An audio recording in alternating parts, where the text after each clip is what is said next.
Shalom, nous sommes le 3 mai 2022 et nous allons lire les chapitres 5, 6 et 7 du livre d'Osée.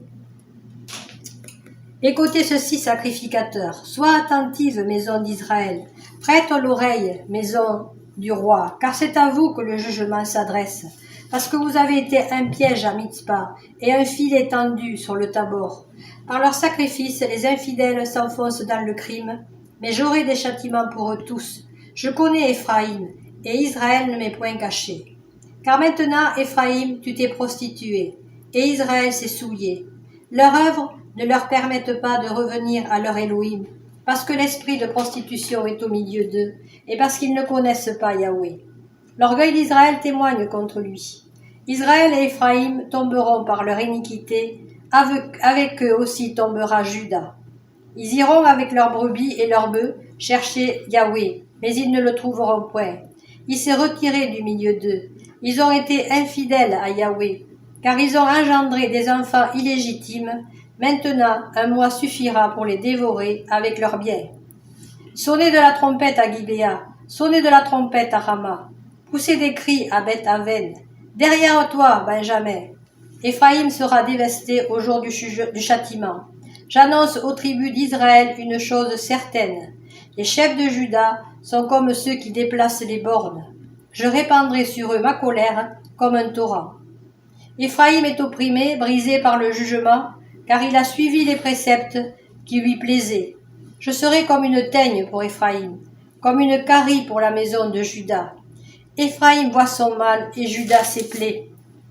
Éphraïm se rend en Assyrie et s'adresse au roi Jareb, mais ce roi ne pourra ni vous guérir, ni porter remède à vos plaies. Je serai comme un lion pour Éphraïm, comme un lionceau pour la maison de Juda.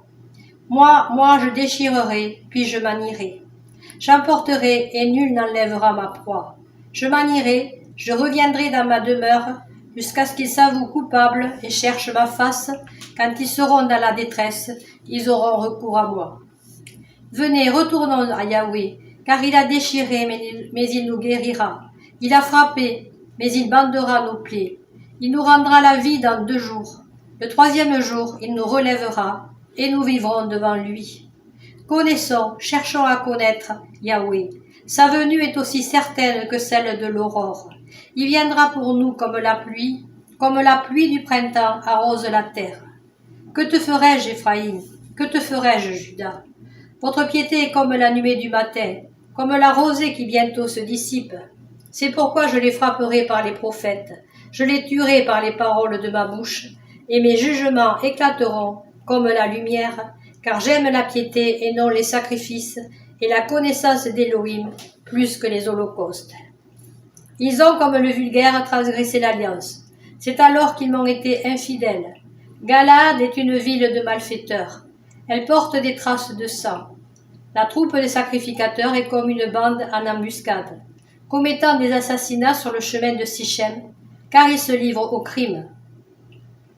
Dans la maison d'Israël, j'ai vu des choses horribles. Là, Éphraïm se prostitue. Israël se souille. À toi aussi, Juda, une moisson est préparée, quand je ramènerai les captifs de mon peuple. Lorsque je voulais guérir Israël, l'iniquité d'Éphraïm et la méchanceté de Samarie se sont révélées, car ils ont agi frauduleusement. Le voleur est arrivé, la bande s'est répandue au dehors. Ils ne se disent pas dans leur cœur que je me souviens de toute leur méchanceté. Maintenant leur œuvre les entoure, elles sont devant ma face. Ils réjouissent le roi par leur méchanceté et les chefs par leurs mensonges. Ils sont tous adultères, semblables à un four chauffé par le boulanger. Ils cessent d'attiser le feu, depuis qu'il a pétri la pâte jusqu'à ce qu'elle soit levée au jour de notre roi. Les chefs se rendent malades par les excès du vin. Le roi tend la main aux moqueurs. Ils appliquent aux embûches leur cœur, pareil à un four. Toute la nuit dort leur boulanger, et au matin le four brûle comme un feu embrasé. Ils sont tous ardents comme un four, et ils dévorent leurs juges. Tous leurs rois tombent, aucun d'eux ne m'invoque. Éphraïm se mêle avec les peuples. Éphraïm est un gâteau qui n'a pas été retourné. Des étrangers consument sa force, et il ne s'en doute pas. La vieillesse s'empare de lui, et il ne s'en doute pas. L'orgueil d'Israël témoigne contre lui. Ils ne reviennent pas à Yahweh leur Elohim, et ils ne le cherchent pas malgré tout cela. Éphraïm est comme une colombe stupide, sans intelligence. Ils implorent l'Égypte, ils vont en Assyrie. S'ils partent, j'étendrai sur eux mon filet, je les précipiterai comme les oiseaux du ciel. Je les châtierai, comme ils en ont été avertis dans leur assemblée. Malheur à eux parce qu'ils me fuient. Ruine sur eux parce qu'ils me sont infidèles. Je voudrais les sauver, mais ils disent contre moi des paroles mensongères. Ils ne crient pas vers moi dans leur cœur, mais ils se lamentent sur leur couche. Ils se rassemblent pour avoir du lait et du mou, et ils s'éloignent de moi. Je les ai châtiés, j'ai fortifié leurs bras, et ils méditent le mal contre moi. Ce n'est pas au Très-Haut qu'ils retourneront. Ils sont comme un arc trompeur. Leurs chefs tomberont par l'épée à cause de l'insolence de leur langue. C'est ce qui les rendra un objet de risée dans le pays d'Égypte. Voilà. Là, je remarque au verset, dans le chapitre 6, il est écrit « Il a frappé, mais il bandera nos plaies, il nous rendra la vie dans 2 jours. Le 3e jour, il nous relèvera. » Ça fait penser au temps que le Seigneur est resté dans la tombe. 3 jours. Alors, je vais lire. Non, je vais chanter, pardon. Le cantique 47. À celui qui nous a lavés. À celui qui nous a lavés, qui nous a tant aimés, par son sang nous a rachetés, soit gloire, gloire, gloire, louange à jamais. Chantons le cantique nouveau à l'honneur de l'agneau, qui sortit vainqueur du tombeau. Oui, gloire, gloire, gloire, louange à jamais.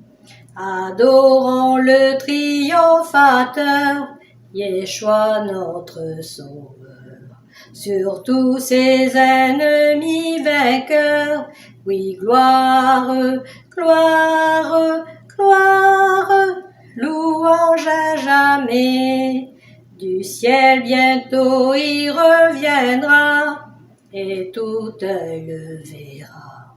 Le monde entier l'adorera, oui, gloire, gloire, gloire, louange à jamais. Oui, gloire à toi, Yeshua. Amen.